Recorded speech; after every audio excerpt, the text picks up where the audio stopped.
নিয়োগ প্রক্রিয়া শুরু করবার পদক্ষেপ গ্রহণ করবার জন্য আমাদের সরকার থেকে আমরা চিঠি পেয়েছি এবং অবশ্যই সেটা আমাদের কাজটা দ্রুততার সঙ্গেই করতে হবে।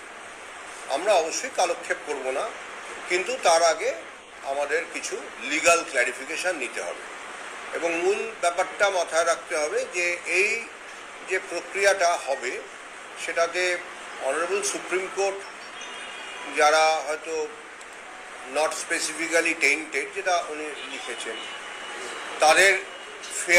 তাদের প্রতি ফেয়ারনেসের কথা বজায় রেখে তাদের কিছু ছাড় দিয়ে, বয়সের কথা বলেছেন, ছাড় দিয়ে তাদের নিয়োগ প্রক্রিয়ায় সুযোগ যাতে তারা পান সেটা দেখবার জন্য বলেছেন এবং সেটা আমাদের কমপ্লাই করতে হবে। এখন আমাদের যে সংশয় দু একটা আছে, অবশ্যই আমাদের আরও এই সপ্তাহান্তে আইনি পরামর্শ নিতে হবে। যদি সেটা আইনি পরামর্শটা আমাদের আইনজ্ঞের সঙ্গে কথা বলি মিটে যায়, ভালো হতে পারে যে মহামান্য আদালতের কাছেও একটা ক্ল্যারিফিকেশান চাইতে হতে পারে, সেটা আমি এখন কিছু বলতে পারবো না।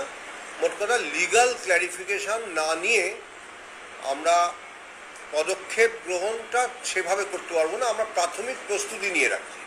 আপনারা যখন এসেছেন তখন আমরা একটা মিটিংও করছিলাম আমাদের যারা আছেন সহকর্মী তাদের সঙ্গে, যে আমি বলেও রেখেছি যে তাদের একটা প্রস্তুত থাকতে হবে যে খুব দ্রুত, হয়তো এক সপ্তাহের মধ্যে, হয়তো 2 সপ্তাহের মধ্যে একটা যুদ্ধকালীন পরিস্থিতিতে বেশ আগামী কিছুদিন কাজকর্ম করতে হবে।